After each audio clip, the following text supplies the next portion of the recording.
Friends, আজকে আমি তোমাদের সামনে রিপোর্ট রাইটিং নিয়ে এসেছি। আর এই রিপোর্ট রাইটিং এর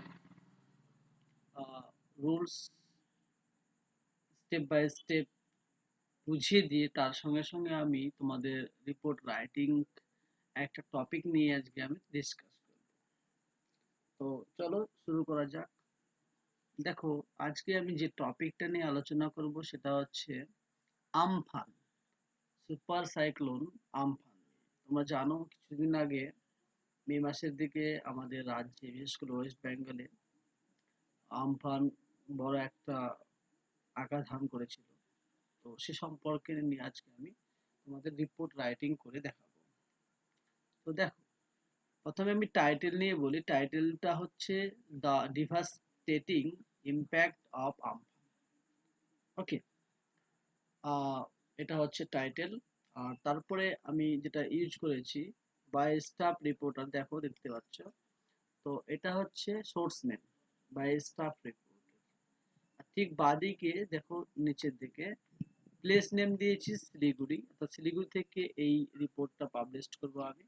তারপর ডেট দিয়েছি May 27, 2020। ঠিক আছে, অর্থাৎ মে মাসের 27 তারিখে রিপোর্ট করছি আমি 2020 সালে। ঠিক আছে, তো এটা হচ্ছে আমার রিপোর্ট রাইটিং এর ফার্স্ট ফরম্যাট। এবার তোমাদের সামনে আমি রিপোর্টটা কি করে ফার্স্ট থেকে লাস্ট অব্দি করানো যায় এবং 100-র মধ্যে 100 পাওয়া যায় সেই হিসাবে তোমাদের সামনে আলোচনা করব। তো শুরু করছি। দেখো, the super cyclone Amphan badly hit in West Bengal and Bangladesh coast। বলছে super cyclone Amphan badly hit মানে হচ্ছে মারাত্মকভাবে বা প্রচন্ডভাবে আঘাত এনেছিল ইন ওয়েস্ট বেঙ্গল, পশ্চিমবাংলায়, অ্যান্ড বাংলাদেশ কোস্ট, অর্থাৎ পশ্চিমবাংলার যে সমস্ত উপকূল রয়েছে সেগুলোতে, আর তার সঙ্গে সঙ্গে বাংলাদেশ। তো পশ্চিমবঙ্গ এবং বাংলাদেশের সমুদ্র তীরবর্তী অঞ্চলে এই আমফান এর তাণ্ডবটা সবচেয়ে বেশি পরিলক্ষিত হয়েছিল। It was considered even more devastating than the severe cyclone Bulbul in 2019 and Ayla in 2009, according to meteorological department। দেখো কি বলেছে, যে ইট ওয়াজ কনসিডার্ড, ইট বলতে এখানে সুপার সাইক্লোন আমফানের কথা বলা হয়েছে। বলছে এই আমফানটা ওয়াজ কনসিডার্ড, বিবেচিত হয়েছে, ইভেন মোর ডিভাস্টেটিভ, হচ্ছে ইভেন মোর ডিভাস্টেটিভ মানে হচ্ছে তার থেকে বেশি ধ্বংসাত্মক, দেন দ্য সিভার সাইক্লোন, তার থেকে কিছু কয়েকটা সিভার সাইক্লোন বলতে আরো কতিপয় বা কিছু সাইক্লোন থেকে। সে নামগুলো হচ্ছে বুলবুল ইন 2019, অর্থাৎ 2019 সালে বুলবুল হয়েছিল সেটা তার থেকে, এবং অ্যান্ড আইলা ইন 2009, এবং 2009 সালে আইলা নামে এক সুপার সাইক্লোন হয়েছিল তার থেকে, অ্যাকর্ডিং টু মেট্রোলজিক্যাল ডিপার্টমেন্ট। এই কথাটা কে বলেছে, কার অনুসারে, যে অ্যাকর্ডিং টু মেট্রোলজিক্যাল ডিপার্টমেন্ট, অর্থাৎ আবহবিদ, এই যে ডিপার্টমেন্ট রয়েছে, বিভাগ রয়েছে, সে অনুসারে, অর্থাৎ আবহবিদ এই কথাটা বলেছে। The landfall of it started near Sagar Island of Sundarban. দেখো, দ্য ল্যান্ডফল এর বাংলাটা হচ্ছে সমুদ্র উপকূল রেখা বর্তী অঞ্চল। বলছে the landfall of it started, বলছে এর যে সীমারেখাটা স্টার্টেড শুরু হয়েছিল নিয়ার সাগর আইল্যান্ড, সাগর আইল্যান্ড রয়েছে সেটা হচ্ছে অফ সুন্দরবন, অর্থাৎ সুন্দরবনের লাগোয়া জায়গা বা সংলগ্ন অঞ্চলে রয়েছে সাগর আইল্যান্ড, সেখান থেকে শুরু হয়েছিল। ক্রকিং স্পিড অফ 160 কিমি পার আওয়ার, KMPH থেকে এটাকে কিমি পার আওয়ার ইন্ডিকেট করা হয়। At least, at about 2:30 p.m. on May 20, 2020 on Indian coast। কি বলেছি, ক্রকিং মানে হচ্ছে, তোমরা ভালো ইংলিশ, এটা ধেয়ে আসা, তীব্র গতিতে ছুটে আসাটাকে বলছে ক্রকিং। এ স্পিড অফ 160 কিমি, হচ্ছে 160 কিমি বেগে ছুটে আসছিল। At about 2:30 p.m. on May 20, মে মাসের 20 তারিখে ঠিক 2:30 বিকেল 2:30 নাগাদ এই ঝড়টা ধেয়ে আসে 160 কিমি বেগে। কোথায়? অন ইন্ডিয়ান কোস্ট, ভারতের উপকূলবর্তী অঞ্চলে। It cross the West Bengal and Bangladesh coast between Digha Purba Medinipur. এই দীঘাটা পূর্ব মেদিনীপুরে অবস্থিত, এটা বলেছে। কি বলেছে? ইট ক্রস দ্য ওয়েস্ট বেঙ্গল, বলছে এটাকে, এই যে সাগরদ্বীপ আইল্যান্ড, এই দ্বীপ সুন্দরবন, এখান থেকে ছড়িয়ে ছিটিয়ে তারপরে এটা আস্তে আস্তে ক্রস করছিল, অতিক্রম করছিল ওয়েস্ট বেঙ্গলে, পশ্চিমবঙ্গে, এবং বাংলাদেশ কোস্ট, পশ্চিমবঙ্গ ও বাংলাদেশের উপকূলবর্তী অঞ্চলে। বিটুইন দীঘা, পূর্ব মেদিনীপুরে দীঘা রয়েছে, এখান থেকে, and Hatiya island near Sundarban. এই সুন্দরবনের পাশে আরেকটা আইল্যান্ড রয়েছে, দ্বীপ রয়েছে, নাম হচ্ছে হাতিয়া। ঠিক আছে? সাউথ চব্বিশ পরগনা। এই এই হাতিয়া আইল্যান্ডটা হচ্ছে সাউথ চব্বিশ পরগনা, দক্ষিণ চব্বিশ পরগনাতে অবস্থিত, তো এর মধ্যবর্তী অঞ্চলে। তারপর দেখো কি বলেছে, the cyclone rest in all it's Fury in the coastal areas for over 6 hours. বলছে দ্য সাইক্লোন রেস্ট, এই যে সাইক্লোনটার কথা বলা হয়েছে, আমফানের কথা বলা হয়েছে, এটা রেস করেছে, মানে রেস মানে হচ্ছে গর্জন করা, ঠিক আছে? ইন অল ইটস ফিউরি, দেখো ফিউরি মানে হচ্ছে তাণ্ডব বা প্রকোপ, বলছে অল ইটস ফিউরি মানে তার পুরো যে একটা ক্রোধ বেগে, অর্থাৎ গর্জনকে, গর্জন করে প্রচন্ড ভাবে ছুটে আসছিল ইন দ্য কোস্টাল এরিয়াস, সমুদ্র তীরবর্তী অঞ্চলে, ফর ওভার 6 আওয়ার্স, অর্থাৎ স্টার্ট থেকে শুরু করে 6 ঘন্টারও বেশি সময় ধরে এর তাণ্ডবলীলা চলেছিল কোস্টাল এরিয়ায়, তীরবর্তী অঞ্চলে। The Alipur Weather Office recorded a wind speed of about 112 km per hour to 133 km per hour in Kolkata and its surroundings. কি বলেছে? The Alipur Weather Office, তো আলিপুরে যে আবহাওয়া অফিস রয়েছে সেটা রেকর্ড করেছে। কি করেছে? বলছে a wind speed of about 112 কিমি টু 130 কিমি। তো বলছে এই স্পিডটাকে রেকর্ড করেছে যে এটা 112 থেকে 133 কিলোমিটার বেগে ছুটে এসেছিল, এবং এটা কলকাতায় ছিল, অ্যান্ড ইটস সারাউন্ডিংস, এবং তার আশেপাশে। তো বলতে যাচ্ছে কলকাতা এবং তার পার্শ্ববর্তী অঞ্চলে 112 থেকে 133 কিলোমিটার বেগে এই ঝড়ো হাওয়াটা বয়ে যাচ্ছিল। এটা বলেছিল আলিপুর ওয়েদার অফিস থেকে। তারা বলেছে at least 86 people over killed, বলছে এই at least 86 people are killed, বলতে কমপক্ষে 86 জন মানুষ এতে কি হয়েছে, কিল হয়েছে, মানে মারা গেছে এই ঝড়ের ফলে। ঠিক আছে? And thousands were made homeless, আর হাজার খানেরও বেশি মানুষ কি হয়েছিল, হোমলেস হয়েছে, অর্থাৎ গৃহহীন হয়ে পড়েছে। ঠিক আছে? By the devastating impact of Amphan, এই যে ধ্বংসাত্মক ক্রিয়া রয়েছিল আমফানের, তারপরে তা কি বলতে যাচ্ছে এখানে, বলছে 86 জন লোক মারা গেছে, আর তার সঙ্গে হাজার হাজার মানুষ গৃহহীন পড়েছে। 2 lakh people were evacuated from the coastal area, speculating the severity of the storm in the districts including Kolkata, also resulting in road blockage and darkness through night for many days.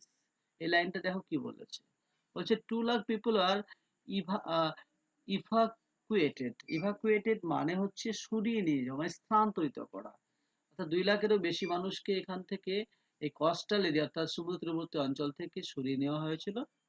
ঠিক আছে? আর কি বলেছে?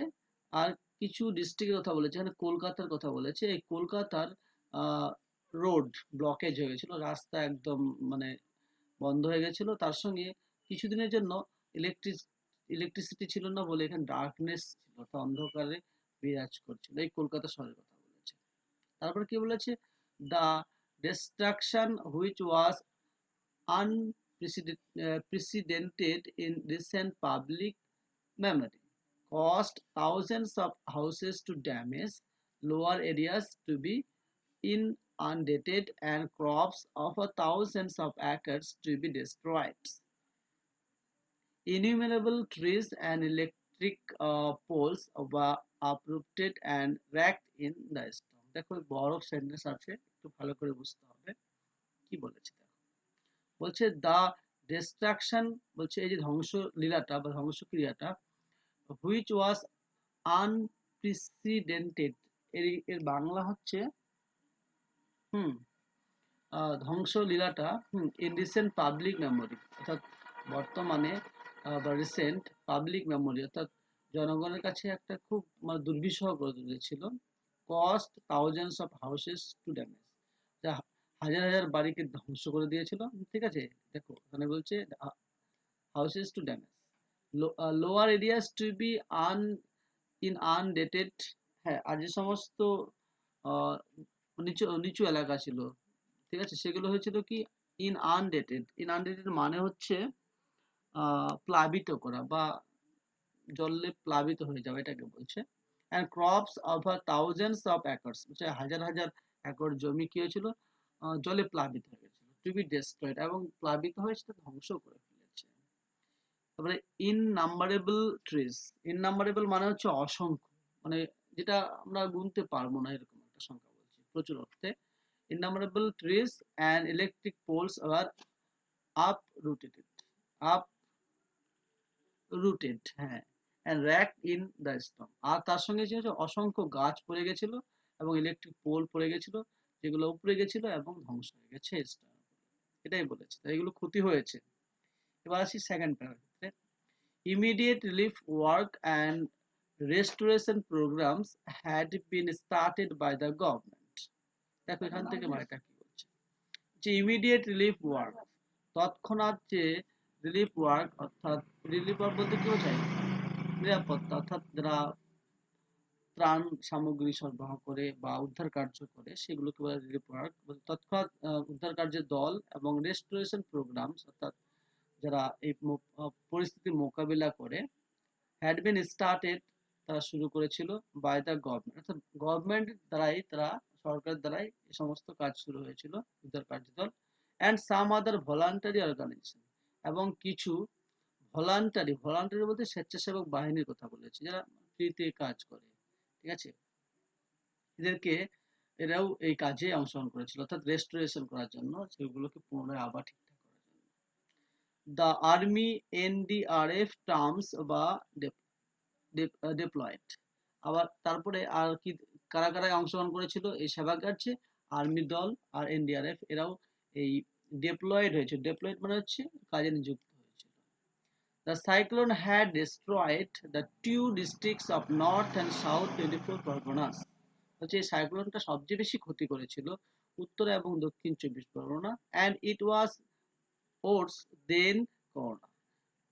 Chief minister Mamata Banerjee said, Mamata Banerjee একটা এখানে quotation use করেছে, বলেছে the cyclone had destroyed the two districts of north and south 24 Parganas and it was worse than corona.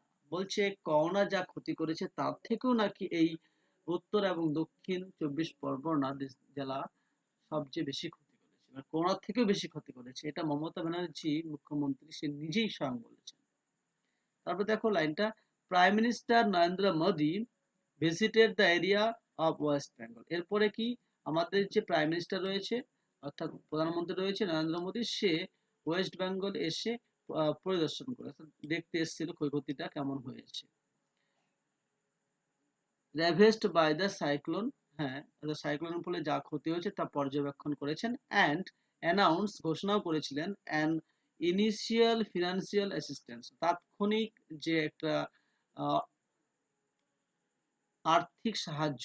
দেখো financial assistance মানে আর্থিক সাহায্য, অফ 1000 crore রুপিস, 1000 কোটি টাকা। অর্থাৎ বলতে গেলে সেন্সটা মানে এরকম দাঁড়ায় যে প্রধানমন্ত্রী স্বয়ং এই পশ্চিমবঙ্গের যে ঝড়ের তাণ্ডবে ক্ষতিগ্রস্ত হয়েছে সেই এলাকা পরিদর্শন করেছেন এবং এসে কিছু আর্থিক সাহায্য, তাৎক্ষণিক আর্থিক সাহায্যের কথা ঘোষণা করেছেন। সেটা অ্যামাউন্টটা ছিল 1000, আর সেটা অ্যামাউন্টটা ছিল 1000 কোটি টাকা। তো এই ছিল আমার পুরো রিপোর্ট রাইটিংটা। তো আমি স্টেপ বাই স্টেপ তোমাদের সামনে বুঝিয়ে দিলাম, তোমরা আরো ভালো করে এটাকে পড়ো, জানো, এবং প্রবলেম হলে আমাকে কমেন্ট বক্সে জানাবে। ঠিক আছে, তো দেখা হচ্ছে পরের ভিডিওতে। খুব ভালো থেকো, খুব সুস্থ থেকো। আর যদি আমার এই চ্যানেলটা খুব ভালো লাগে এবং আমার ভিডিওগুলো খুব ভালো লাগে, তাহলে অবশ্যই আমাকে লাইক করবে, কমেন্ট করবে এবং সাবস্ক্রাইব করবে। চলো, থ্যাংক ইউ, বাই, টাটা।